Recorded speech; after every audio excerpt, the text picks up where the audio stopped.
வணக்கம் நண்பர்களே. தி employees provident funds and miscellaneous provisions act 1952 சட்டத்தினுடைய 5 பிரிவுகள் வரையில் நாம் இதற்கு முந்தைய உரையில் பார்த்தோம். இந்த உரையில் பிரிவு 6 மற்றும் பிரிவு 7 ஆகியவற்றை பார்ப்போம். பிரிவு 6 இந்த திட்டங்களில் செயல்படுத்தப்படும் பங்களிப்புகள் மற்றும் பிற விஷயங்கள். அதாவது இந்த பிஎஃப், பென்ஷன் ஸ்கீமு மற்றும் இடிஎல்ஐ இதிலெல்லாம் என்னென்ன பங்களிப்புகளை யார் யார் செய்ய வேண்டும் அப்படிங்கிறத பற்றி பிரிவு 6ல் சொல்லியிருக்காங்க. ஒரு எம்ப்ளாயி வாங்கிட்டு இருக்கிற சேலரி, அதாவது சேலரிலாம் என்ன அப்படிங்கிறத சொல்கிறாங்க. அடிப்படை ஊதியம், தட் இஸ் பேசிக் பே, அகவிலைப்படி, தட் இஸ் டியர்னஸ் அலவன்ஸ், மற்றும் ரீட்டைனிங் அலவன்ஸ் அப்படி ஒன்று இருந்தது அப்படின்னு சொன்னாக்க, ஆக இவற்றிலிருந்து மொத்தத்தில் 10 விழுக்காடு 10% அதை ஒரு எம்ப்ளாயர், ஒரு பணி வழங்குனர் ஒரு ஊழியருடைய வைப்பு நிதி கணக்கில் செலுத்த வேண்டும். ஒவ்வொரு மாதமும் 10 விழுக்காட்டை, அவருடைய சம்பளத்தில் 10 விழுக்காட்டை பணி வழங்குபவர் ஊழியருடைய வைப்பு நிதி கணக்கில் செலுத்தப்பட வேண்டும்.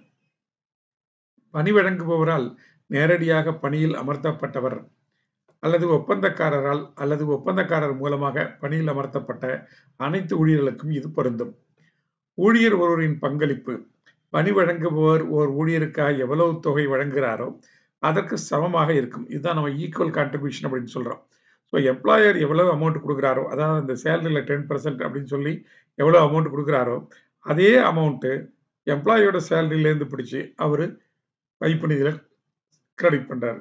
உதாரணமாக ஒரு ஊழியருடைய சேலரியிலிருந்து 1000 ரூபாய் 10% அப்படின்னு வச்சுக்கிட்டாக்க 1000 ரூபாய் பணி வழங்குபவர் கொடுக்குறார், எம்ப்ளாயர் கொடுக்குறார். அதே நேரத்தில் ஊழியரும் 1000 ரூபாயை கொடுக்குறார். இப்போ ஊழியர் விருப்பப்பட்டால் அந்த 1000 ரூபாய்ங்கிறது 10% இல்லையா, அதுக்கு மேலேயும் சில விழுக்காட்டை இவர் சேர்த்து செலுத்தலாம். உதாரணமாக 15% போட்டு 1500 ரூபா நான் கட்டுறேன் அப்படின்னு சொல்லி எம்ப்ளாயி நினைச்சாருனாக்க அந்த 10% விட அதிகமான தொகையையும் பிஎஃப் அக்கௌண்ட்ல செலுத்தலாம். ஆனால் அவர் எவ்வளவு செலுத்தினாலும் பணி வழங்குபவர் எவ்வளவுதான் செலுத்துவார், 10 விழுக்காடு தான் செலுத்துவார். 10 விழுக்காட்டுக்கு மேல அவரு செலுத்த மாட்டார். இதுதான் ஈக்குவல் கான்ட்ரிபியூஷன் அப்படின்னு சொல்றோம். இப்போ ஏதோ ஒரு நிறுவனம் அல்லது ஒரே கிளாஸ் ஆஃப், ஒரே குரூப் ஆஃப் இன்ஸ்டிடியூஷன்ஸ், அந்த மாதிரி ஒரே வகையான நிறுவனங்கள், அவற்றை பொறுத்தவரையிலும் இந்த 10% அப்படிங்கிறத மத்திய அரசாங்கம் நினைத்தால் 12% அப்படின்னு கூட மாற்றலாம். 12% அப்படின்னு இன்க்ரீஸ் பண்ணலாம். அதற்கான அறிவிப்பு கவர்மெண்ட் கெசட்ல வெளியிடப்பட வேண்டும். அரசிதழில் வெளியிடப்பட்டதற்கு பிறகு இதை 10%ங்கிறத 12% அப்படின்னு மாற்றலாம்.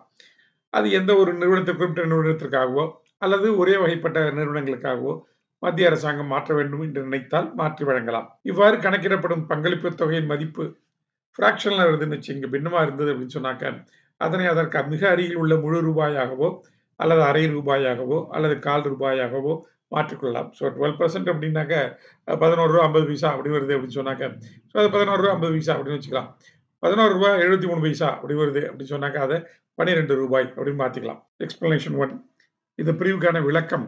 இந்த பிரிவின் நோக்கத்திற்காக அகவிலைப்படி என்பது ஊழியர்களுக்கு சலுகை விலையில் வழங்கப்படும் உணவின் மதிப்பையும் உள்ளடக்கியதாகும். சில ஆர்கனைசேஷன்ஸ்ல எம்ப்ளாயீஸ்க்கு சலுகை விலையில் உணவு வழங்கலாம். அந்த மாதிரி வழங்கினாங்க அப்படின்னு சொன்னாக்க அந்த அமௌண்ட்டையும் இதில் சேர்த்துக்கணும். அந்த உணவுக்கான அமௌண்ட்டையும் இந்த அகவிலைப்படி, டியர்னஸ் அலவன்ஸ் அப்படிங்கிறதுல சேர்த்துக்கணும். விளக்கம் 2. இந்த பிரிவின் நோக்கத்திற்காக ரீட்டைனிங் அலவன்ஸ் அப்படின்னா என்னன்னு நம்ம சொல்லவே இல்லை இல்லையா. ரீட்டைனிங் அலவன்ஸ்னா என்ன அப்படின்னு இங்கே விளக்கமாக சொல்லியிருக்கிறாங்க. ஸோ ரீட்டைனிங் அலவன்ஸ்ங்கிறது ஒரு தொழிற்சாலை அல்லது ஒரு நிறுவனம் ஒரு குறிப்பிட்ட காலத்தில் இயங்காமல் இருந்தால் ஊழியரை தம்மிடம் தக்க வைத்துக் கொள்வதற்காக அவருக்கு வழங்கும் படியை குறிக்கும். சப்போஸ் ஒரு ஆர்கனைசேஷன் கொஞ்ச காலத்துக்கு ஒர்க் பண்ணல அப்படின்னு வச்சுங்களேன். அப்போ ஒர்க் பண்ணல அப்படின்னு சொன்னாக்க அங்கே இருக்கிற எம்ப்ளாயிஸ் எல்லாம் மைக்ரேட் ஆகி வேற இண்டஸ்ட்ரிக்கு போயிடுவாங்க அல்லது வேற வேலையை பார்க்க போயிடுவாங்க. ஆனால் அவங்க அப்படி போகக்கூடாது, அவங்க நமக்கு திரும்ப வேணும் அப்படின்னு இந்த நிறுவனம் நினைச்சது அப்படின்னு சொன்னாக்க அவங்க என்ன பண்ணுவாங்க, ஒரு அலவன்ஸ் ஒன்று கொடுப்பாங்க. அந்த அலவன்ஸ்க்கு பேர் தான் retaining allowance. 6A employees pension scheme. இப்போதான் பென்ஷன் ஸ்கீம் பற்றி சொல்றாங்க. மத்திய அரசாங்கம் அரசிதழில் தகுந்த அறிவிப்பை வெளியிட்டு கீழ்காணும் நோக்கங்களுக்காக ஊழியர்கள் ஓய்வூதிய திட்டம் ஒன்றை உருவாக்கலாம். எம்ப்ளாயீஸ் பென்ஷனர் ஸ்கீம் அப்படிங்கிற ஒரு ஸ்கீமை கிரியேட் பண்ணலாம். இந்த சட்டம் எந்த நிறுவனத்திற்கு பொருந்துகிறதோ அந்த நிறுவனம் அல்லது அதே மாதிரி ஒரே வகைப்பட்ட நிறுவனங்கள் ஆகியவற்றில் பணிபுரியும் ஊழியர்களுக்கு பணிமூப்பு ஓய்வூதியம், பணிமூப்பு ஓய்வூதியம் சூப்பர் அனுவேஷன் ஆனதுக்கு அப்புறம் அவங்களுக்கு பென்ஷன் வரும். அல்லது பணி ஓய்வு ஊதியத்தை வழங்குதல். ரிட்டயர் ஆனதுக்கு அப்புறம் அவங்களுக்கு பென்ஷன் வரும். அல்லது உடல் பாதிப்படைந்தவர்கள், முழுமையாக உடல் பாதிப்படைந்தவர்கள், டோட்டல் டிசேபிள்மென்ட் இருந்தது அப்படின்னு வச்சுங்க, அவங்களுக்கு இந்த ஓய்வூதியம் வழங்கப்படும். அதற்காக இந்த ஊழியர்கள் ஓய்வூதிய திட்டம் ஒன்றை மத்திய அரசாங்கம் உருவாக்குகிறது.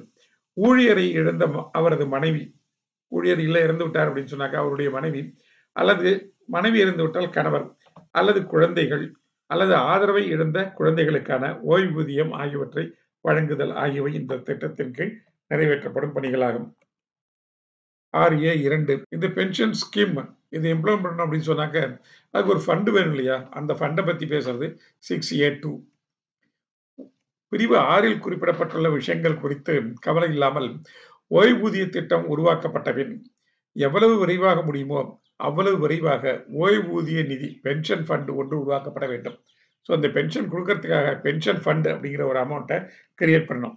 நம்ம முன்னாடி சொன்னோம் இல்லையா, எம்ப்ளாயர்ஸ் அதில் கான்ட்ரிபியூட் பண்ணணும் அப்படின்னு சொல்லி, அது இந்த ஓய்வூதிய நிதிக்கு தான். இந்த நிதிக்கு யார் யாரெல்லாம் வந்து இதில் கான்ட்ரிபியூட் பண்ணுவாங்க அப்படின்னு கேட்டால், இந்த நிதிக்கு திட்டத்தின் உறுப்பினராக இருக்கும் ஒவ்வொரு ஊழியரின் கணக்கிலும் கீழ்காணும் விதங்களில் தொகைகள் செலுத்தப்பட வேண்டும்.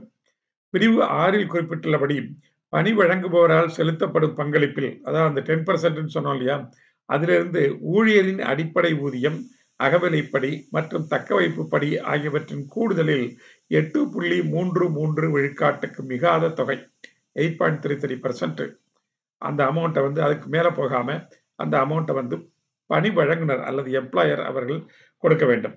மாதம் இதை செலுத்த வேண்டும். பிரிவு 17(6)ன் கீழ் விலக்களிக்கப்பட்ட நிறுவனங்களின் பணி வழங்குனரால் செலுத்தப்பட வேண்டிய தொகை.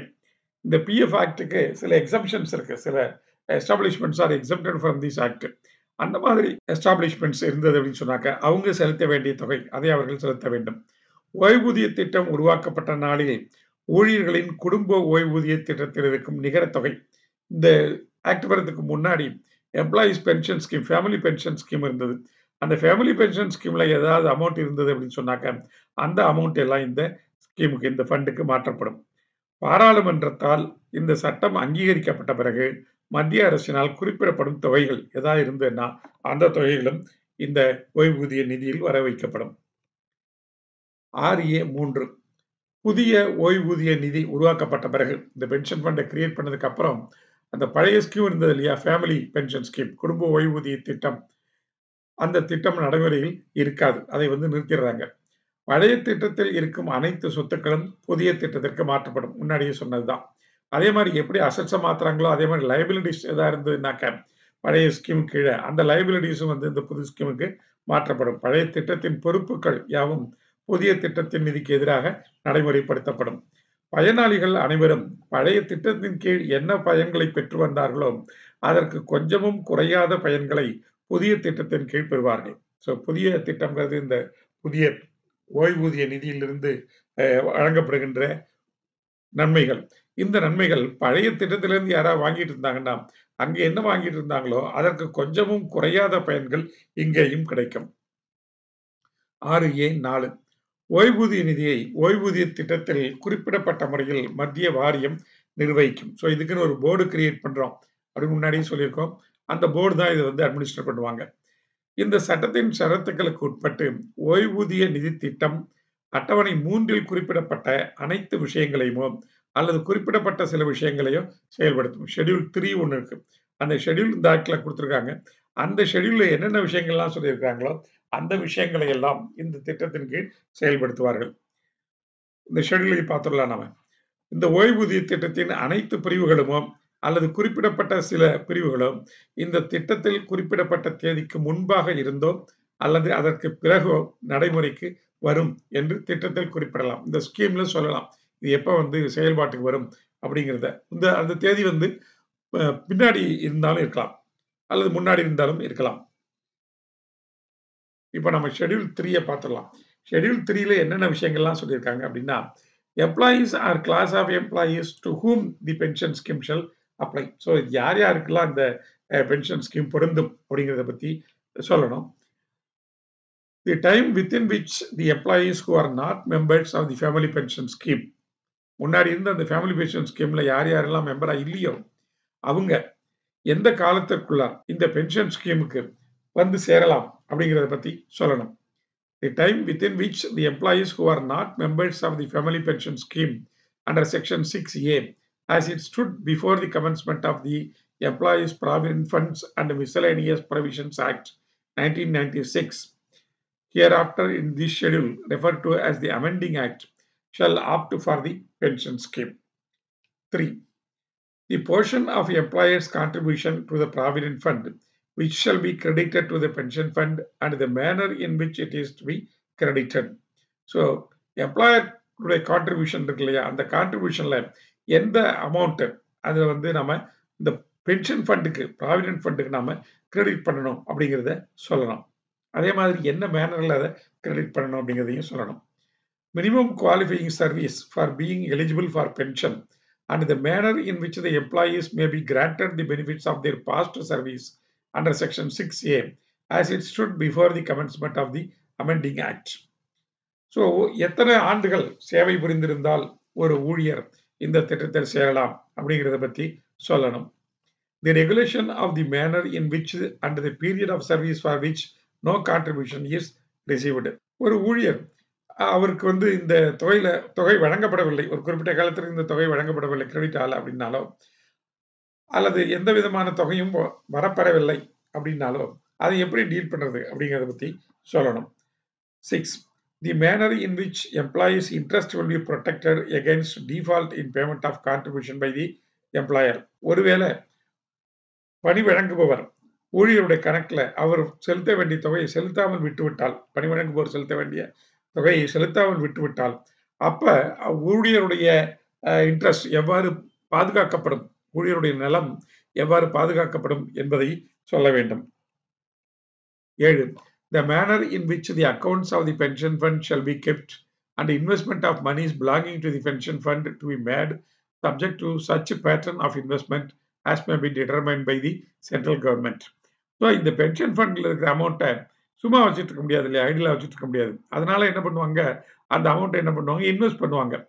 எதுல இன்வெஸ்ட் பண்றது அப்படிங்கிறத பத்தியோ அல்லது என்ன பேட்டர்ன்ல இன்வெஸ்ட் பண்றது அப்படிங்கிறத பத்தியோ மத்திய அரசாங்கம் தெரிவிக்கும். அது எப்படி தெரிவிக்கிறதோ அதே மாதிரி இந்த தொகையை அவர்கள் முதலீடு செய்து வைத்துக் கொள்ள வேண்டும். The form in which an employee shall furnish particulars about himself and the members of his family whenever required. So, ஊழியரை பற்றியோ அவருடைய குடும்ப உறுப்பினர்களை பற்றியோ தகவல்கள் ஏதாவது கேட்கப்பட்டால் அந்த தகவல்கள் எந்த விதமான படிவத்தில் வழங்கப்பட வேண்டும் என்பது குறிப்பிடப்பட வேண்டும். 9. The forms, registers and the records to be maintained in respect of employees required for the administration of the pension scheme. So, அந்த பென்ஷன் ஸ்கீமை செயல்படுத்துவதற்கு நிர்வகிப்பதற்கு தேவையான விவரங்கள், அதற்கு தேவையான படிவங்கள், பதிவேடுகள் மற்றும் ஆவணங்கள் இது எல்லாத்தையும் எப்படி மெயின்டைன் பண்றது அப்படிங்கிறத பத்தி சொல்லணும். Scale of pension and pensionary benefits and the conditions relating to the grant of such benefits to the employees. So, பென்ஷன்ங்கிறது எந்த அளவு கிடைக்கும், அதுல இருந்து மற்ற என்னென்ன விதமான லாபங்கள் எல்லாம் அல்லது பயன்கள் எல்லாம் ஊழியர்களுக்கு கிடைக்கும், உறுப்பினர்களுக்கு கிடைக்கும் அப்படிங்கிறத பத்தி தெளிவாக சொல்ல வேண்டும்.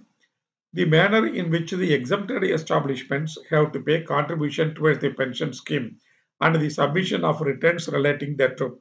இந்த விலக்களிக்கப்பட்ட நிறுவனங்கள் இருக்கு இல்லையா, அவங்க இந்த கான்ட்ரிபியூஷனை எப்படி பண்ணுவாங்க அப்படிங்கிறத பத்தி சொல்லணும்.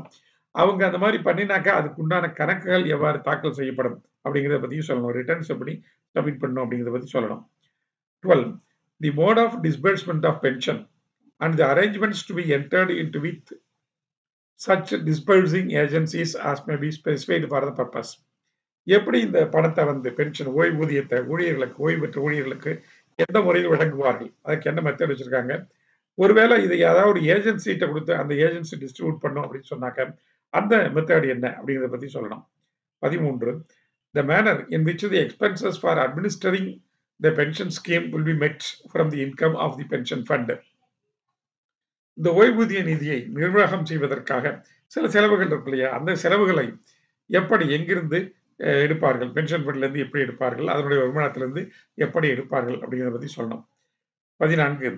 Any other matter which is to be provided for in the pension scheme or which may be necessary or proper for the purpose of implementation of the pension scheme. So, pension scheme implement பண்றதுக்கு என்னென்னலாம் தேவை அப்படிங்கிறத பத்தி எல்லாம் சொல்லியார். இந்த 14 விஷயங்கள் குறித்தும் நம்மளுடைய பென்ஷன் ஸ்கீம்ல சொல்லப்பட வேண்டும். இந்த விஷயங்கள் அனைத்தும் அட்டவணை 3 குறிப்பிடப்பட்டிருக்கின்றன. 6A7 இப்படி ஒரு பென்ஷன் ஸ்கீமை கிரியேட் பண்ணியாச்சு, உருவாக்கியாச்சு. அப்படின்னா இதை உருவாக்குனதுக்கு அப்புறம் இதை பாராளுமன்றத்தில் சமர்ப்பிக்கணும். ஒருவேளை பாராளுமன்றம் நடந்து கொண்டிருக்கிறது அப்படின்னு வச்சுங்க, அப்போ இந்த ஸ்கீமை உருவாக்குனதுக்கு அப்புறம் எவ்வளவு சீக்கிரம் முடியுமோ அவ்வளவு சீக்கிரம், எவ்வளவு விரிவாக முடியுமோ அவ்வளவு விரிவாக இந்த ஸ்கீம் பற்றிய டீட்டெயில்ஸ் எல்லாத்தையும் பார்லிமெண்டோட 2 சபைகளிலும், அதாவது லோக்சபா ராஜ்யசபா 2லையுமே சமர்ப்பிக்க வேண்டும். எத்தனை நாட்களுக்கு சமர்ப்பிக்க வேண்டும் அப்படின்னு கேட்டாக்க 30 நாட்களுக்கு சமர்ப்பிக்க வேண்டும். சார், ஒருவேளை பாராளுமன்றம் 30 நாட்களுக்கு நடைபெறவில்லை, 15 நாட்களுக்கு தான் நடைபெறுகிறது, ஒரு செஷன் 15 நாளைக்கு தான் இருக்கு அப்படின்னு சொன்னா, அப்போ ஒரு செஷன்ல 15 நாள், அதுக்கப்புறம் வருகின்ற செஷன்கள்ல அது எத்தனை செஷன் நடந்தாலும் அதுலையும் சேர்த்து மொத்தம் 30 நாட்கள் இந்த விஷயங்கள் எல்லாம் பார்லிமெண்ட்ல டேபிள் பண்ணணும். 2 சபையிலையும் இவற்றை சமர்ப்பிக்க வேண்டும்.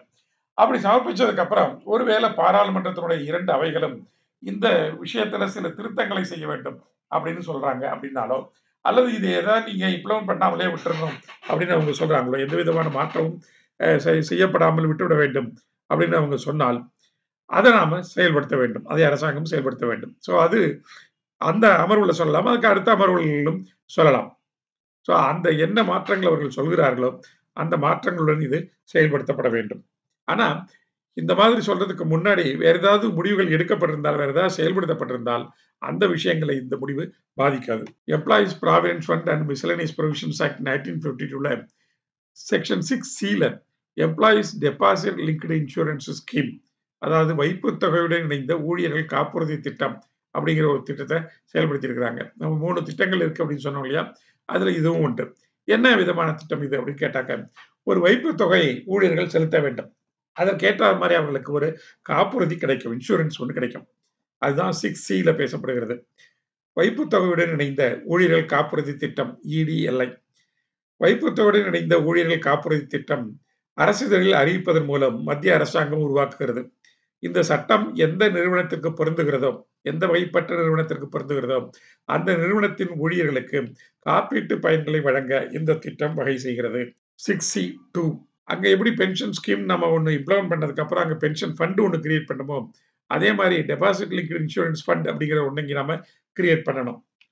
6C2 காப்புறுதி திட்டத்தை உருவாக்கிய பிறகு எவ்வளவு விரைவாக முடியுமோ அவ்வளவு விரைவாக வைப்பு தொகையுடன் இணைந்த காப்புறுதி நிதி ஒன்றை உருவாக்க வேண்டும். பணி வழங்குபவர் ஒவ்வொருவரும் தம்மிடம் பணிபுரியும் ஊழியர்களின் ஊதியத்தில், அதாவது அடிப்படை ஊதியம், அகவலைப்படி மற்றும் தக்கவைப்புப்படி இருந்தது என்றால் அது ஆகியவற்றின் மொத்த மதிப்பில் 1 விழுக்காட்டிற்கு மிகாமல் வைப்பு தொகையுடன் இணைந்த காப்புறுதி திட்ட நிதிக்கு மத்திய அரசால் அரசிதழில் குறிப்பிடப்படும் முறையில் செலுத்த வேண்டும். ஒவ்வொரு பணி வழங்குனரும் இதை செய்ய வேண்டும். இந்த அகவிலைப்படி மற்றும் தக்கவைப்பு படி அப்படின்லாம் என்ன திரும்ப சொல்லியிருக்கோம், அதெல்லாம் என்ன அப்படின்னு கேட்டாக்க, பிரிவு 6ல் என்ன சொன்னமோ, என்ன பொருள் சொன்னமோ அதே பொருள் தான் இங்கேயும். 6C4 இந்த துணைப்பிரிவு 2ன் கீழ் பணி வழங்குபவர் ஒருவர் எவ்வளவு தொகையை செலுத்த வேண்டுமோ அதில் 4ல் ஒரு பகுதிக்கு மிகாமல் அவ்வப்பொழுது தீர்மானிக்கப்படும் தொகையை காப்புறுதி நிதிக்கு செலுத்த வேண்டும். துணைப்பிரிவு 2ன் கீழ் பணி வழங்குபவர் ஒருவர் எவ்வளவு தொகையை செலுத்த வேண்டுமோ அதில் 4ல் ஒரு பகுதிக்கு மிகாமல் அவ்வப்பொழுது தீர்மானிக்கப்படும் தொகையை காப்புறுதி நிதிக்கு செலுத்த வேண்டும். ஸோ காப்புறுதி திட்டத்தை நிர்வாகம் செய்வதற்கான அனைத்து செலவுகளுக்காக இந்த தொகை பயன்படுத்தப்படும். இந்த தொகையை எடுத்து இந்த திட்டத்தின் கீழ் வழங்கும் நன்மைகளுக்கு செயல்படுத்த முடியுமா அப்படின்னு கேட்டா அது முடியாது, அந்த பண்ண முடியாது. ஸோ அந்த மீதி இருக்கிற தொகையில அந்த நன்மைகள் வழங்கப்படும். The insurance fund shall vest with the central board and be administered by it in such manner as may be specified in the insurance scheme. காப்புறுதி திட்ட நிதி மத்திய வாரியத்தின் பொறுப்பில் இருக்கும் சென்ட்ரல் போர்டு முன்னாடி சொன்னாலே அதனுடைய பொறுப்பில் இருக்கும். காப்புறுதி திட்டத்தில் குறிப்பிடப்பட்டுள்ள முறையின்படி இந்த நிதி நிர்வகிக்கப்படும். செக்ஷன் 6C6 இந்த காப்புறுதி திட்டம் என்னென்ன விஷயங்கள் பற்றி செய்யும் அப்படின்னு பேசும் அப்படின்னு கேட்டாக்க, காப்புறுதி திட்டமானது அட்டவணை 4ல் குறிப்பிடப்பட்டுள்ள அனைத்து விஷயங்கள் அல்லது குறிப்பிடப்பட்ட சில விஷயங்களை பற்றி செயல்படுத்தும் அல்லது நடைமுறைப்படுத்தும். அது ஷெட்யூலை நாம் பார்க்கலாம். 6C7 காப்புறுதி திட்டத்தில் குறிப்பிடப்பட்டுள்ள எந்த ஒரு விஷயமும் அத்திட்டத்தில் குறிப்பிடப்பட்டுள்ள நாளுக்கு முன்பிருந்தோ அல்லது அதற்கு பிறகோ நடைமுறைக்கு வரலாம். ஸோ அங்க என்ன சொன்னமோ பென்ஷன்ஸ்க்கு என்ன சொன்னமோ அதே தான் இங்கேயும் திரும்ப சொல்றாங்க. ஸோ ஷெட்யூல் 4ல் என்னென்ன இருக்கு அப்படின்னு பார்க்கலாம். Matters to be provided for இந்த employees deposit linked insurance scheme. So 1 the employees or class of employees who shall be covered by the insurance scheme. So இந்த காப்புறுதி திட்டத்தின் கீழ் எந்தெந்த ஊழியர்கள் அல்லது எந்த வகைப்பட்ட ஊழியர்கள் வருவார்கள் அப்படிங்கிறத பற்றி சொல்லணும். இது யார் யாருக்கெல்லாம் பொருந்தும் அப்படின்னு சொல்லணும். 2. The manner in which the accounts of the insurance fund shall be kept and the investment of monies belonging to the insurance fund subject to such pattern of investment as may be determined by order by the central government. So இந்த ஃபண்டுடைய கணக்கு வழக்குகள் எப்படி பராமரிக்கப்பட வேண்டும், pension ஃபண்டை எப்படி நம்ம invest பண்ணாங்களோ அதே மாதிரி இந்த ஃபண்டையும் எங்கெங்கெல்லாம் இன்வெஸ்ட் பண்ணணும், என்ன பேட்டர்ன்ல இன்வெஸ்ட் பண்ணணும் அப்படிங்கிறதெல்லாம் சென்ட்ரல் கவர்மெண்ட் சொல்ற மாதிரி அதனுடைய வழிகாட்டுதலுக்கு ஏற்ப முதலீடு செய்து வைத்துக் கொள்ள வேண்டும். 3. The form in which an employee shall furnish particulars about himself and the members of his family whenever required. இதே தான் அங்கேயும் சொன்னோம். ஸோ ஊழியர் அவரை பற்றிய விவரங்கள், அவருடைய குடும்ப உறுப்பினர்களை பற்றிய விவரங்கள் ஆகியவற்றை எந்த படிவத்தில் வழங்க வேண்டும் அப்படிங்கிறத பற்றி சொல்லணும். அதற்கான படிவம் என்ன அப்படிங்கிறத சொல்லணும். 4. The nomination of a person to receive the insurance amount due to the employee after his death and the cancellation or variation of such nomination. So இப்போ அந்த பென்ஷன் ஊழியர் உயிரோடு இருக்கும் பொழுது வழங்கப்படும், அவருடைய மறைவுக்கு பின்னும் வழங்கப்படும். ஆனா இந்த ஸ்கீம்ல, இந்த இன்சூரன்ஸ் ஸ்கீம் ஊழியர் இறந்து போனால் தானே வழங்கப்படும். அப்படி வழங்கப்படும் பொழுது அது யாருக்கு வழங்கப்பட வேண்டும், அவருடைய நாமினி யாரு அப்படிங்கிறத சொல்லணும். இந்த நாமினியை ரெஜிஸ்டர் பண்ணி வச்சுப்பாங்க. முன்னாடி கேட்டு யாரை நாமினேட் பண்றீங்க அப்படின்னு சொல்லி அதை ரெஜிஸ்டர் பண்ணி வச்சுப்பாங்க. ஸோ யாரை நாமினேட் பண்றது, அதை எப்படி ரெஜிஸ்டர் பண்றது, ஒருவேளை எனக்கு ஒரு நாமினியை போட்டிருந்தேன், இப்ப அந்த நாமினி வேண்டாம், வேற நாமினி வேணும் அப்படின்னு ஒரு ஊழியர் அவருடைய சேவை காலத்தில் நினைத்தால் அதை திருத்திக் கொள்வதற்கு அல்லது மாற்றி அமைப்பதற்கு அல்லது வேறொரு நபரை நாமினேட் செய்வதற்கு என்ன வழிமுறைகள் அப்படிங்கிறத பத்தி எல்லாம் சொல்லணும். 5. The registers and the records to be maintained in respect of employees. The form or design of any identity card, token or disc for the purpose of identifying any employee or his nominee or member of his family entitled to receive the insurance amount. So ஊழியர்களை அடையாளப்படுத்துவதற்கான முயற்சி இது. 6. The scales of insurance benefits and the conditions relating to the grant of such benefits to the employees. So ஊழியர்களுக்கு வழங்கப்படுகின்ற இந்த திட்டத்தில் வழங்கப்படும் நன்மைகள், அதற்குண்டான நிபந்தனைகள் என்ன அப்படிங்கிறத பத்தி சொல்லணும். 8. 7 இல்ல, 7 சப்ஸ்டிட்யூட் பண்ணியிருக்காங்க. 8.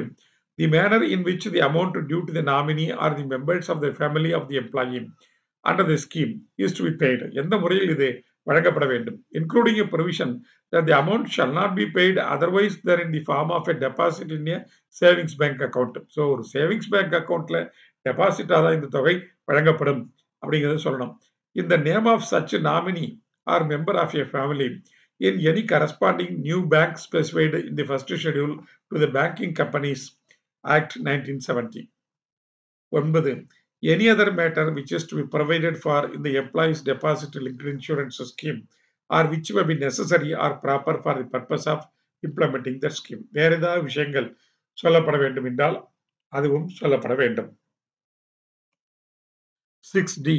Laying of schemes before parliament. முன்பு சொன்ன மாதிரியே இங்கேயும் இந்த திட்டம் உருவாக்கப்பட்டால் அது உருவாக்கப்பட்டவுடன் எவ்வளவு விரைவாக முடியுமோ அவ்வளவு விரைவாக இந்த திட்டத்தின் விவரங்களை பாராளுமன்றத்தின் 2 சபைகளிலும் சமர்ப்பிக்க வேண்டும். பாராளுமன்றம் நடந்து கொண்டிருக்கும் பொழுது அது எத்தனை நாட்களுக்கு சமர்ப்பிக்கப்பட வேண்டும் அப்படின்னு கேட்டா 30 நாட்களுக்கு சமர்ப்பிக்கப்பட வேண்டும். ஒருவேளை பாராளுமன்றம் 30 நாட்கள் நடைபெறவில்லை அப்படின்னு சொன்னா அடுத்த அமர்வுல இது சமர்ப்பிக்கப்பட வேண்டும். ஆக மொத்தம் 30 நாட்களுக்கு சமர்ப்பிக்கப்பட வேண்டும். அது ஒரு அமர்விலோ அல்லது 2 அமர்விலோ அல்லது 3 அமர்விலோ அல்லது தொடர்ந்த அமர்வுகளிலோ இருக்கலாம். இவ்வாறு சமர்ப்பித்த பிறகு பாராளுமன்றத்துடைய 2 அவைகளிலும் சமர்ப்பித்த பிறகு 2 அவைகளும் என்ன சொல்றாங்க, நீங்க சமர்ப்பித்திருக்கிற திட்டத்தில் சில மாற்றங்களை செய்ய வேண்டும் அப்படின்னு சொல்றாங்க. அப்படின்னா அந்த மாற்றங்களை நாம செய்துதான் இந்த திட்டத்தை செயல்படுத்த வேண்டும். அரசாங்கம் இதை செயல்படுத்த வேண்டும். அதே மாதிரி இந்த திட்டத்தில் கைவிட்டு விடலாம், இது வேண்டாம் அப்படின்னு ஏதாவது இருந்ததுனாக்க அதையும் நாம செயல்படுத்த வேண்டும். அதாவது திட்டத்தை கைவிட வேண்டும். இது 2 அவைகளும் சொல்ல வேண்டும். ஆனா இவர் சொல்வதற்கு முன்பாக ஏதாவது விஷயங்கள் செயல்படுத்தப்பட்டிருந்தால் அந்த விஷயங்களை இந்த முடிவு பாதிக்காது. செக்ஷன் 7 6வது பிரிவு முடிந்து விட்டது. 7வது பிரிவு மாடிஃபிகேஷன் ஆஃப் தி ஸ்கீம். இந்த ஸ்கீமை ஏதாவது மாற்றி அமைக்கலாமா அப்படிங்கிறத பத்தி சொல்றாங்க. மத்திய அரசு தேவை என கருதினால் வருங்கால வைப்பு நிதி திட்டம், குடும்ப ஓய்வூதிய திட்டம் மற்றும் ஊழியர் காப்புறுதி திட்டம் ஆகியவற்றின் ஷரத்துக்களை திருத்தவோ புதிய விஷயங்களை சேர்க்கவோ அல்லது இருக்கின்ற விஷயங்களை திருத்தவோ செய்யலாம். ஸோ இதற்கான அறிவிப்பு அரசிதழில் வெளியிடப்பட வேண்டும். ஸோ கெசட்ல நோட்டிஃபை பண்ணிட்டதுக்கு அப்புறம் இந்த ஆக்டினுடைய ஸ்கீம்ல இருக்கிற விஷயங்கள் எல்லாத்தையும் திருத்தலாம். மத்திய அரசாங்கம் நினைத்தால் திருத்தலாம். 7(2) இந்த மாதிரி ஏதாவது திருத்தங்கள் அல்லது மாற்றங்கள் செய்யப்பட்டது அப்படின்னு சொன்னா, அதையும் வந்து பாராளுமன்றத்தினுடைய 2 அவைகளிலும் அந்த 30 நாட்களுக்கு சமர்ப்பிக்கப்பட வேண்டும்.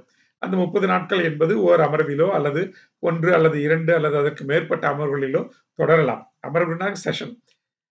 இதுல ஏதாவது மாற்றம் செய்ய வேண்டும் அப்படின்னு 2 அவைகளும் சொல்கின்றன. அல்லது இந்த அறிவிப்பை, இந்த திருத்தத்தை நீங்க செயல்படுத்தக் கூடாது அப்படின்னு 2 அவைகளும் சொல்லிவிட்டன அப்படின்னு சொன்னா, அது எவ்வாறு சொல்கிறதோ அதே மாதிரி செயல்படுத்தப்பட வேண்டும். 7A determination of monies due from employers. So பணி வழங்குபவர்கள் அல்லது எம்ப்ளாயர்ஸ் அவர்களிடமிருந்து எந்தெந்த தொகைகள் பெறப்பட வேண்டும் அப்படிங்கிறத பத்தி 7Aல சொல்றாங்க. கீழ்காணும் சூழ்நிலைகளில் ஒரு சென்ட்ரல் ப்ராவிடென்ட் ஃபண்ட் கமிஷனர் அல்லது ஒரு additional central provident fund commissioner அல்லது ஒரு டெபுட்டி ப்ராவிடென்ட் ஃபண்ட் கமிஷனர் அல்லது ரீஜனல் ப்ராவிடென்ட் ஃபண்ட் கமிஷனர் அல்லது any assistant provident fund commissioner சில சூழ்நிலைகளில் தகுந்த ஆணைகளை பிறப்பிக்கலாம். எந்தெந்த சூழ்நிலைகள் அப்படின்னு கேட்டா, இப்போ இந்த ஸ்கீம் இருக்கு. இந்த ஸ்கீம் வந்து ஒரு நிறுவனத்திற்கு பொருந்துமா பொருந்தாதா அப்படின்னு ஒரு சந்தேகம் எழுந்தது, ஒரு பிரச்சனை எழுந்தது அப்படின்னா அதை இந்த மேற்கூறிய நபர்கள் முடிவு செய்யலாம். இந்த அதிகாரிகள் அதனை முடிவு செய்யலாம். இந்த சட்டத்தின் கீழ் அல்லது இந்த திட்டத்தின் கீழ் அல்லது ஓய்வூதிய திட்டத்தின் கீழ் அல்லது காப்பீட்டு திட்டத்தின் கீழ் பணி வழங்குனர் ஒருவரிடமிருந்து எவ்வளவு தொகை பெறப்பட வேண்டும் அப்படிங்கிறத இந்த அதிகாரிகள் நியமிக்கலாம். மேற்கூறிய எந்த நோக்கங்களுக்காகவாவது தேவைப்படும் என்றால் தகுந்த விசாரணையையும் அவர்கள் நடத்தலாம். ஏதாவது என்கொயரி கண்டக்ட் பண்ணணும் அப்படின்னு நினைச்சாங்கன்னா தகுந்த என்கொயரியை கண்டக்ட் பண்ணி அதுக்கப்புறம் அவங்க தேவையான முடிவை எடுத்து அதற்குண்டான ஆணையை பிறப்பிக்கலாம். இது செக்ஷன் 7Aல சொல்லியிருக்காங்க. செக்ஷன் 7A2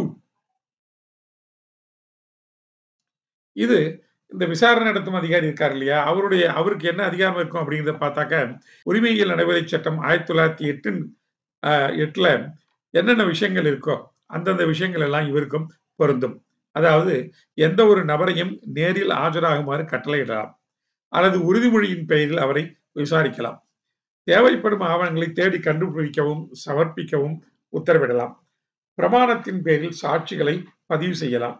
சாட்சிகளை விசாரணை செய்வதற்காக விசாரணை குழுக்களை அமைக்கலாம். இந்த மாதிரி எல்லா விதமான அதிகாரங்களும் அவர்களுக்கு இருக்கும். ஒரு உரிமையியல் நடைமுறை சட்டத்தின் கீழ் வழக்குகளை விசாரிக்கின்ற ஒரு நீதிமன்றத்திற்கு என்னென்ன அதிகாரங்கள் இருக்கின்றனவோ அந்த அதிகாரங்கள் எல்லாம் இந்த அதிகாரிக்கும் இருக்கும்.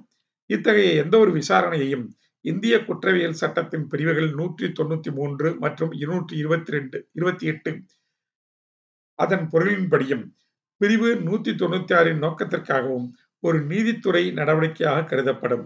சோ இந்த விசாரணை எல்லாம் ஒரு ஜுடிஷியல் ப்ரொசீடிங்காகவே கருதப்படும். சம்பந்தப்பட்ட பணி வழங்குனருக்கு தமது தரப்பு நியாயத்தை எடுத்துரைப்பதற்கான வாய்ப்பினை வழங்குவதற்கு முன்பாக துணைப்பிரிவு 1 கீழ் எந்த ஆணையையும் பிறப்பிக்கக் கூடாது. ஸோ இந்த ஒரு பணி வழங்குனர் எந்த அமௌண்ட்டை நீங்க கொடுக்கணும் அப்படின்னு சொல்லி ஒரு அதிகாரி ஒரு ஆணையை பிறப்பிக்கிறார் அப்படின்னு சொன்னா, அப்படி பிறப்பிப்பதற்கு முன்பாக அந்த பணி வழங்குனர் அவருடைய தரப்பு நியாயத்தை எடுத்து சொல்லணும் இல்லையா, அதற்கு உண்டான ஒரு வாய்ப்பு அவருக்கு வழங்கப்பட வேண்டும்.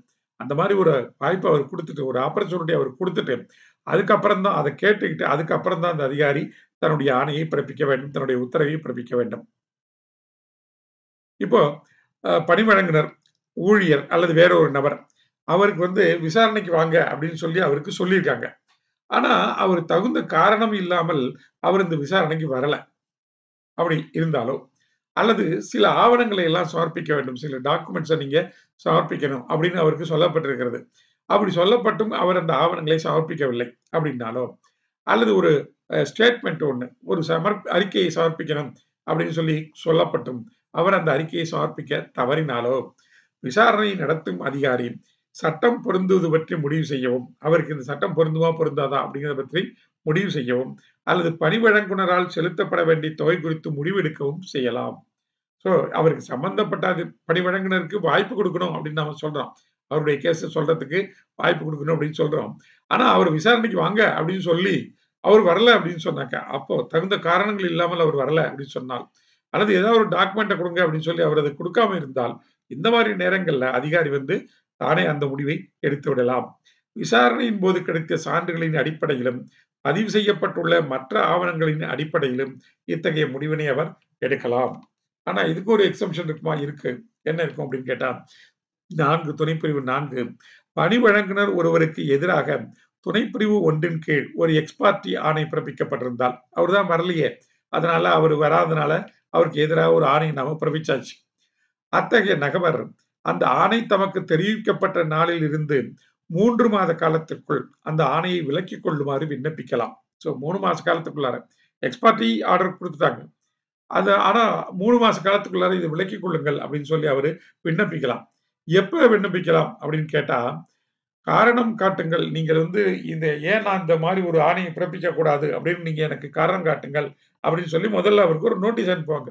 அவர் அந்த நோட்டீஸ் காரணம் காட்டுமாறு அவருக்கு அளிக்கப்பட்ட நோட்டீஸ் அவருக்கு வந்து சேரவில்லை. அவருக்கு அளிக்கப்படவே இல்லை அப்படின்னு அவர் நிரூபித்தால், அல்லது விசாரணை நடக்கும் பொழுது அதில் தாம் கலந்து கொள்ள முடியாமல் தடுக்கப்பட்டதற்கு தகுந்த காரணங்கள் இருப்பதை விளக்கிக் கூறினால், அப்படிப்பட்ட பணி வழங்குனர் அவருக்கு அவர் வந்து அதிகாரி திருப்திப்படுத்தினால், அந்த அதிகாரி தாம் முன்பு பிறப்பித்த ஆணையை ரத்து செய்துவிட்டு விசாரணை தொடங்குவதற்கான புதிய தேதியையும் குறிப்பிடலாம். ஸோ இந்த காரணங்கள் அதிகாரியை திருப்தி செய்கின்ற காரணங்களாக இருக்க வேண்டும். அப்படி அவர் திருப்தி அடைந்தார் அப்படின்னு சொன்னா, அந்த எக்ஸ் பார்ட்டி ஆர்டர் போட்டிருந்தார் இல்லையா? அத அவரே ரத்து செய்துவிட்டு, சரி இன்னொரு ஆணையை பிறப்பிக்கணும். அதற்காக விசாரணைக்கு வாங்க அப்படின்னு சொல்லி புதிய தேதியை அவர் குறிப்பிடலாம். இது துணைப்பிரிவு 4 சொல்லப்பட்டிருக்கிறது. ஆனால் கீழ்காணும் சூழ்நிலைகளில் அந்த அதிகாரி தாம் பிறப்பித்த ஆணையை விலக்கிக் கொள்ள வேண்டியதில்லை. என்னென்ன சூழ்நிலைகள் இருக்கலாம்? இப்போ பணி வழங்குனர் சொல்றாரு, எனக்கு இந்த நோட்டீஸ் அனுப்பிச்சாங்களே, அந்த நோட்டீஸ் எனக்கு எந்த முறையில் அனுப்பப்பட வேண்டுமோ, அந்த முறையில் அனுப்பப்படவில்லை. அதனால நான் வந்து விசாரணைக்கு வரவில்லை அப்படின்னு அவர் சொல்ல முடியாது. So it is a technical reason. அது வந்து நோட்டீஸ் அனுப்பப்பட்டு விட்டது. அவர் வாங்கிட்டார். அது முடிஞ்சு போச்சு. அது எந்த முறையில் அனுப்பப்பட்டது அப்படிங்கிறதெல்லாம் அவர் கேள்வி கேட்டுக்கிட்டு இருக்க முடியாது. ஸோ அந்த காரணம் காட்டி ஒரு அதிகாரி தான் முன்பு வழங்கிய எக்ஸ் பார்ட்டி உத்தரவை விலக்கிக் கொள்ள வேண்டிய அவசியம் இல்லை. அதே மாதிரி இந்த விசாரணை என்னைக்கு நடக்க போறது அப்படிங்கிறது பணி வழங்குபவருக்கு நன்றாகவே தெரியும் அப்படிங்கிறது நம்புவதற்கு போதுமான காரணங்கள் இருக்கின்ற பட்சத்தில் அதிகாரி எக்ஸ் பார்ட்டியாக தான் பிறப்பித்த உத்தரவை விலக்கிக் கொள்ள வேண்டிய அவசியம் இல்லை. அதே மாதிரி இந்த அதிகாரி முன்பு ஆஜராவதற்கு பணி வழங்குபவருக்கு போதுமான கால அவகாசம் இருந்தது அப்படின்னு சொன்னா, அது நன்றாகவே எல்லாருக்கும் தெரியும் அப்படின்னா, அப்பவும் இந்த ஆணையை அதிகாரி விலக்கிக் கொள்ள வேண்டிய அவசியம் இல்லை.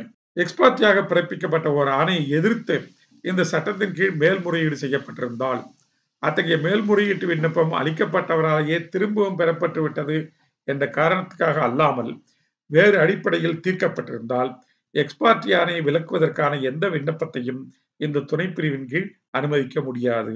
அந்த எக்ஸ் பார்ட்டி ஆணையை எதிர்த்து ஒரு மேல்முறையீடு செய்யப்பட்டிருக்கிறது.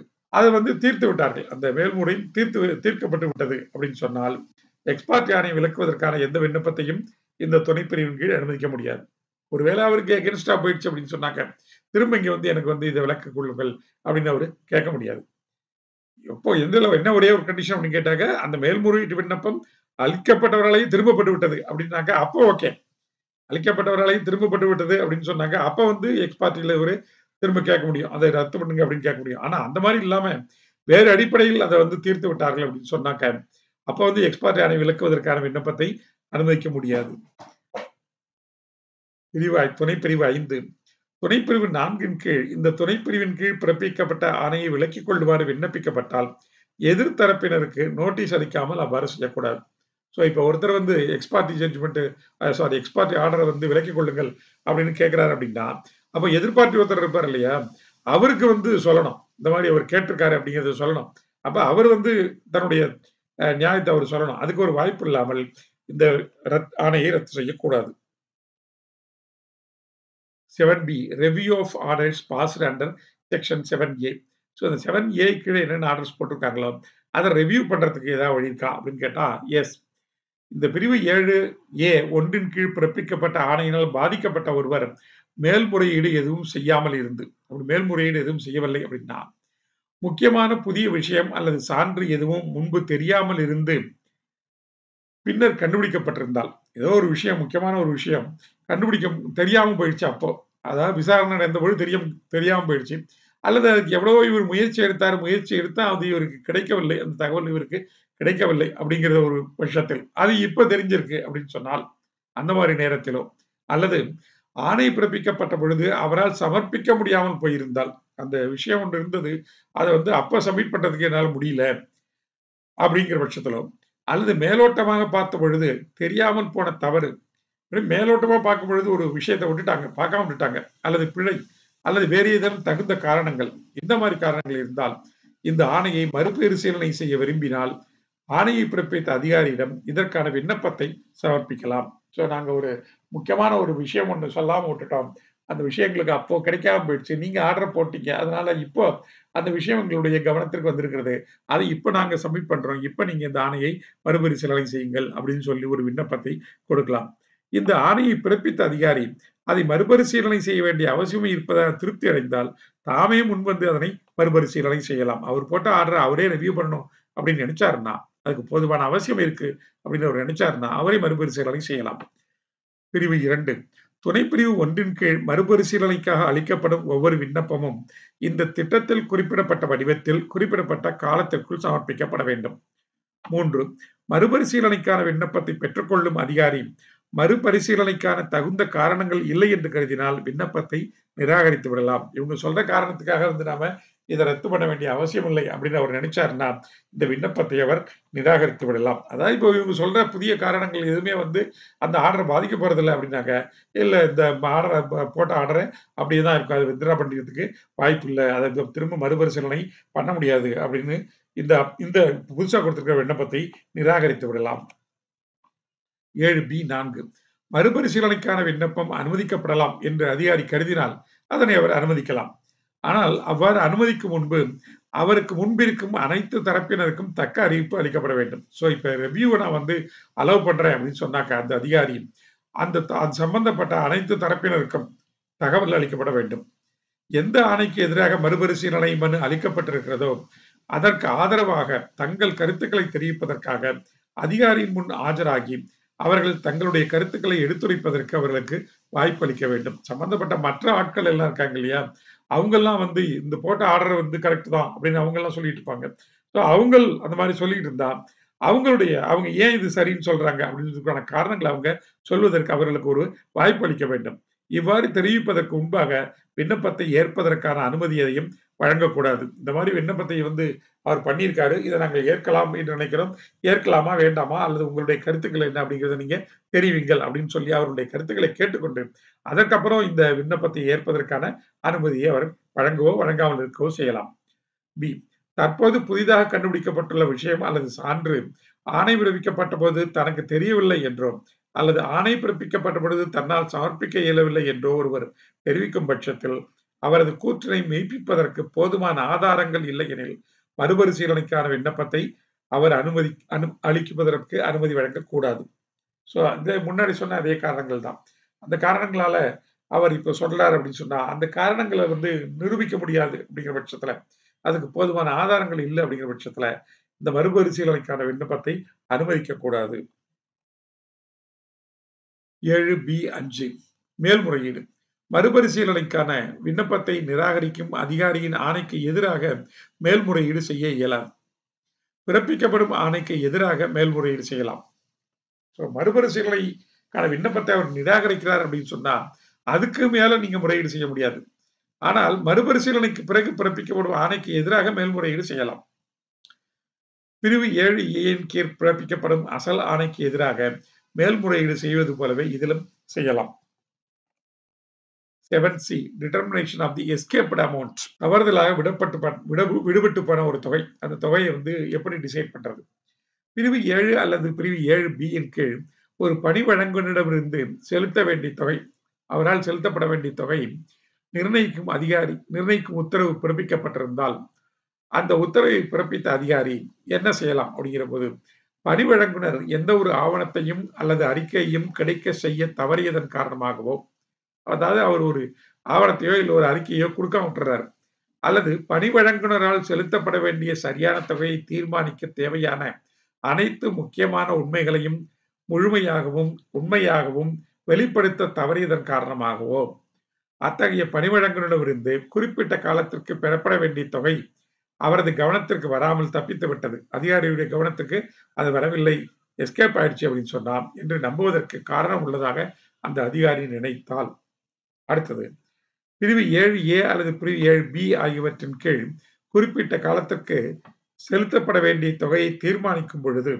துணைப்பிரிவு ஏயில் குறிப்பிட்டது போல பணி வழங்குனர் தரப்பில் தேவையான தகவல்களை வழங்காமல் விடப்படவில்லை, அதாவது வழங்கிட்டார் அப்படிங்கிற பட்சத்துல தீர்மானிக்கப்பட வேண்டிய தொகை தமது கவனத்திற்கு வராமல் தப்பித்து விட்டது என்று கருதுவதற்கு போதுவான காரணங்கள் தம்மிடம் இருந்தால். ஸோ 2 விஷயம் சொல்றாங்க. ஒண்ணு, அவர் போதுமான டாக்குமெண்ட் சப்மிட் பண்ணல, அவர் போதுவான தகவல்கள் அளிக்கவில்லை, முழுமையாக அளிக்கவில்லை, அல்லது குறைவாக அளித்தார் அப்படிங்கிற காரணங்கள் எல்லாம் இருந்து அதனால அந்த அமௌண்ட்டை சரியா டிசைட் பண்ண முடியல, அமௌண்ட் எஸ்கேப் ஆயிடுச்சு அப்படின்னு நம்புவதற்கு அதிகாரிக்கு போதுமான காரணங்கள் இருந்தால் அப்படிங்கிறது ஒண்ணு. 2வது, அவர் இந்த தகவல் எல்லாத்தையும் கொடுத்துட்டாரு, எல்லா விஷயங்களையும் அவர் சொல்லிட்டாரு, ஆவணங்கள் எதை கேட்டதோ எல்லாத்தையும் அவர் கொடுத்துட்டாரு, எல்லாத்தையும் சமர்ப்பிச்சிட்டாரு. அப்படி இருந்தும் ஏதோ ஒரு அமௌண்ட் எஸ்கேப் ஆயிடுச்சு அப்படின்னு அதிகாரி நம்புவதற்கு போதுமான காரணங்கள் இருந்தால் அந்த அதிகாரி பிரிவு 7A அல்லது பிரிவு 7Bயின் கீழ் பிறப்பிக்கப்பட்ட ஆணை தெரிவிக்கப்பட்ட நாளில் இருந்து 5 ஆண்டு காலத்துக்குள் இந்த விஷயத்தை மீண்டும் திறந்து இந்த சட்டத்தின் பிரிவுகளின்படி பணி வழங்குனரிடமிருந்து பெறப்பட வேண்டிய தொகையை புதிதாக நிர்ணயித்து ஆணை பிறப்பிக்கலாம். ஸோ 5 வருஷம் வரலையும் டைம் இருக்கு. 5 வருஷத்துக்குள்ளார இவர் எப்ப வேண்டுமானாலும் இந்த கேஸை ரீஓபன் பண்ணி இவர் பணி வழங்குனர் செலுத்த வேண்டிய தொகை, எம்ப்ளாயர் செலுத்த வேண்டிய தொகை மாற்றி புதிய தொகை நீங்க செலுத்த வேண்டும் அப்படின்னு சொல்லி உத்தரவு பிறப்பிக்கலாம். இதற்கு அதிகாரிக்கு 5 ஆண்டு காலம் இருக்கிறது. ஆனால் பணி வழங்குனர் தனது தரப்பை எடுத்துரைப்பதற்கு நியாயமான வாய்ப்பு வழங்காமல் இந்த பிரிவின் கீழ் பணி வழங்குனரிடமிருந்து செலுத்த வேண்டிய தொகையை மறுநிர்ணயம் செய்யும் எந்த உத்தரவும் பிறப்பிக்கப்படக்கூடாது. ஸோ இந்த அமௌண்ட்டை மாற்றி ஒரு ஆணையை போடுவதற்கு முன்பாக பணி வழங்குனருக்கு, அதாவது யார் தொகையை செலுத்துறாரோ அவருக்கு ஒரு வாய்ப்பு கொடுக்கணும், அவரை கூப்பிட்டு கேட்கணும், இப்படி ஒரு விஷயம் நடந்து போச்சு, இதனால ஒரு அமௌண்ட் எஸ்கேப் ஆயிடுச்சு, இந்த அமௌண்ட்டை நீங்க இப்போ புதிதாக சேர்த்து செலுத்த வேண்டும், நீங்க என்ன சொல்றீங்க அப்படின்னு அவரை கூப்பிட்டு கேட்கணும். அவர் சொல்வதற்கு ஒரு வாய்ப்பு கொடுக்கப்பட வேண்டும். அந்த மாதிரி ஒரு வாய்ப்பு வழங்காமல் இந்த புதிய உத்தரவை பிறப்பிக்கப்படக்கூடாது. தீர்ப்பாயம் ட்ரிபியூனல் பிரிவு 7D. இந்த இண்டஸ்ட்ரியல் டிஸ்பியூட்ஸ் ஆக்ட் 1947 இருக்கு இல்லையா, அதனுடைய 7A துணைப்பிரிவு 1 கீழ் மத்திய அரசால் ஒரு தொழில்துறை தீர்ப்பாயம் இண்டஸ்ட்ரியல் ட்ரிபியூனல் ஒன்று அமைக்கப்படும். இந்த நிதி சட்டம் 2017 அத்தியாயம் 6 பகுதி 14 தொடக்கத்தில் இருந்து இந்த சட்டத்தின் நோக்கங்களுக்கான தீர்ப்பாயமாக அது இருக்கும். ஸோ இந்த சட்டத்துக்காக புதுசா ஏதாவது ஒரு தீர்ப்பாயம் இருக்கா அப்படின்னு கேட்டா அதுல அந்த மாதிரி எதுவும் இல்லை. இண்டஸ்ட்ரியல் டிஸ்பியூட்ஸ் ஆக்ட் கீழே ஒரு தீர்ப்பாயம் ஒன்று நிர்ணயிக்கப்பட்டிருக்கிறது. அந்த தீர்ப்பாயமே இதற்கும் தீர்ப்பாயமாக இருக்கும். மேற்கூறிய தீர்ப்பாயம் இந்த சட்டத்தின் மூலம் அல்லது இதன் கீழ் அதற்கு வழங்கப்பட்ட அதிகார வரம்பு மற்றும் அதிகாரத்தை பயன்படுத்தும். ஸோ அதனுடைய லிமிட்ஸ் என்னவோ, அதனுடைய பவர்ஸ் என்னவோ அவற்றையெல்லாம் செயல்படுத்தும். Appeals to the tribunal 7I. பிரிவு 7I தீர்ப்பாயத்திடம் முறையீடு செய்தல். ஸோ பிரிவு 1 துணைப்பிரிவு 3 அல்லது துணைப்பிரிவு 4 அல்லது பிரிவு 3 அல்லது பிரிவு 7A துணைப்பிரிவு 1 அல்லது பிரிவு 7B அதன் துணைப்பிரிவு 5 அல்லது பிரிவு 7C அல்லது பிரிவு 14B இதில் குறிப்பிடப்பட்டுள்ள மறு ஆய்வுக்கான விண்ணப்பத்தை நிராகரிக்கும் உத்தரவை தவிர மத்திய அரசு பிறப்பித்த அறிவிப்பாலோ அல்லது மத்திய அரசு அல்லது எந்த ஒரு அதிகார அமைப்பாலோ பிறப்பிக்கப்பட்ட உத்தரவாலோ பாதிக்கப்பட்ட எந்த ஒரு நபரும் அத்தகைய அறிவிப்பு அல்லது உத்தரவுக்கு எதிராக தீர்ப்பாயத்தில் மேல்முறையீடு செய்யலாம். ஸோ இந்த ட்ரிபியூனல்ல போய் அப்பீல் பண்ணலாம். துணைப்பிரிவு 1 கீழ் உள்ள ஒவ்வொரு மேல்முறையீடும் பரிந்துரைக்கப்பட்ட படிவத்திலும் அந்த முறையிலும் குறிப்பிட்ட நேரத்திற்குள் தாக்கல் செய்யப்பட வேண்டும். மேலும் கட்டணங்களுடன் சேர்த்து அனுப்பப்பட வேண்டும்.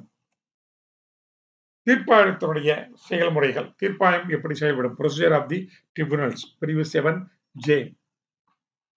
ஒரு தீர்ப்பாயம் அதனுடைய அதிகாரங்களை பயன்படுத்துவதிலிருந்தோ அல்லது அதன் செயல்பாடுகளை நிறைவேற்றுவதிலிருந்தோ எழும் அனைத்து விஷயங்களிலும் அதன் சொந்த நடைமுறையை ஒழுங்குபடுத்தும் அதிகாரத்தை கொண்டிருக்கும். ஸோ எப்படி செயல்படுத்தப்பட வேண்டும், எந்த மாதிரி செயல்பட வேண்டும் அப்படிங்கிறது எல்லாம் அந்த தீர்ப்பாயமே முடிவு செய்து கொள்ளும். அதே மாதிரி இந்த தீர்ப்பாயத்தினுடைய கூட்டங்கள் எந்தெந்த இடங்களில் நடைபெற வேண்டும் அப்படிங்கிறதையும் அந்த தீர்ப்பாயமே முடிவு செய்து கொள்ளலாம். ஒரு தீர்ப்பாயம் அதன் செயல்பாடுகளை நிறைவேற்றுவதற்காக பிரிவு 7A குறிப்பிடப்பட்டுள்ள அதிகாரிகளுக்கு வழங்கப்பட்டுள்ள அனைத்து அதிகாரங்களையும் கொண்டிருக்கும். ஸோ அந்த 7A கீழே ஆபீசர்ஸ்க்கு எந்தெந்த அதிகாரங்கள் வழங்கப்பட்டிருக்கிறதோ அது எல்லாம் இந்த தீர்ப்பாயத்திற்கும் இருக்கும். தீர்ப்பாயத்தின் முன் நடைபெறும் எந்த ஒரு நடவடிக்கையும் இந்திய தண்டனை சட்டத்தின் பிரிவு 193 மற்றும் 228 ஆகியவற்றின் அர்த்தத்திற்குள் ஒரு நீதித்துறை நடவடிக்கையாக ஒரு ஜுடிஷியல் ப்ரொசீடிங்காகவே கருதப்படும். அதே மாதிரி பிரிவு 196 நோக்கத்திற்காகவும் இந்த ப்ரொசீடிங்ஸ் எல்லாம் ஒரு ஜுடிஷியல் ப்ரொசீடிங்காகவே கருதப்படும். பிரிவு 195 மற்றும் குற்றவியல் நடைமுறை சட்டம் 1973 அத்தியாயம் 26 ஆகியவற்றின் அனைத்து நோக்கங்களுக்காகவும் தீர்ப்பாயம் ஒரு சிவில் நீதிமன்றமாக கருதப்படும். ஒரு சிவில் கோர்ட் மாறிய தீர்ப்பாயமும் கருதப்படும். 7K மேல்முறையீட்டாளருக்கு சட்ட வல்லுநரின் உதவியை பெறவும் அரசாங்கம் போன்றவற்றின் உதவியை பெறவும் எடுத்துரைக்கும் அதிகாரிகள் தான் அவருடைய கேஸை பிரசன்ட் பண்றதுக்கான அதிகாரிகளை நியமித்துக் கொள்வதற்கும் உரிமைகள் உண்டு. இந்த சட்டத்தின் கீழ் ஒரு தீர்ப்பாயத்தில் மேல்முறையீடு செய்யும் விரும்பும் ஒருவர் தீர்ப்பாயத்தின் முன் தமது வழக்கை தாமே நேரில் ஆஜராகி முன்வைக்கலாம், அல்லது அவர் விரும்பும் ஒரு வழக்கறிஞர் அல்லது வழக்குரைஞருடைய உதவியை பெறலாம். 2. மத்திய அரசு அல்லது மாநில அரசு அல்லது இந்த சட்டத்தின் கீழ் உள்ள வேறு எந்த ஒரு அதிகார அமைப்பு, ஒரு அத்தாரிட்டி, ஒன்று அல்லது அதற்கு மேற்பட்ட சட்ட வல்லுநர்கள் அல்லது அதன் அதிகாரிகள் எவரையும் எடுத்துரைக்கும் அதிகாரிகளாக செயல்பட அதிகாரம் அளிக்கலாம். அதனுடைய ஆபீசர்ஸ் யாரா இருந்தாலும் அவங்களை இந்த கேஸை பிரசன்ட் பண்றதுக்கு அவங்களுக்கு அதிகாரத்தை கொடுக்கலாம். அவ்வாறு அங்கீகரிக்கப்பட்ட ஒவ்வொரு நபரும் தீர்ப்பாயத்தின் முன் எந்த ஒரு மேல்முறையீடு தொடர்பாகவும் வழக்கை முன்வைக்கலாம். பிரிவு 7L தீர்ப்பாயத்தின் ஆணைகள். மேல்முறையீட்டில் சம்பந்தப்பட்ட தரப்பினருக்கு தங்களது தரப்பை எடுத்துரைப்பதற்கு ஒரு வாய்ப்பை வழங்கிய பிறகு தீர்ப்பாயம் எந்த ஆணையை எதிர்த்து மேல்முறையீடு செய்யப்பட்டுள்ளதோ அந்த ஆணையை உறுதிப்படுத்தவோ, கன்ஃபார்ம் பண்ணலாம், திருத்தவோ அல்லது ரத்து செய்யவோ செய்யலாம். எது தேவைன்னு நினைக்கிறதோ அதை செய்யலாம். அல்லது தேவைப்பட்டால் கூடுதல் ஆதாரங்களை எடுத்துக்கொண்ட பிறகு புதிய தீர்ப்பு அல்லது உத்தரவை வழங்குமாறு தீர்ப்பாயம் பொருத்தமாக கருதும் வழிகாட்டும் நெறிகளுடன் அத்தகைய உத்தரவை பிறப்பித்த அதிகாரியிடம் வழக்கை திருப்பி அனுப்பலாம். ஸோ புது விஷயங்கள் எல்லாம் எடுத்துக்கிட்டு அதையெல்லாம் கன்சிடர் பண்ணி நீங்க இந்த விஷயத்தை திரும்பவும் புது கேஸ் மாதிரி விசாரிங்க அப்படின்னு சொல்லி அது யார் அவங்க தீர்ப்பு வழங்கினாங்களோ அவங்கள்ட்டே திருப்பியும் அனுப்பலாம். இந்த வழக்கை திருப்பியும் அனுப்பலாம். இதெல்லாம் தீர்ப்பாயத்தினுடைய ஆணைகள்.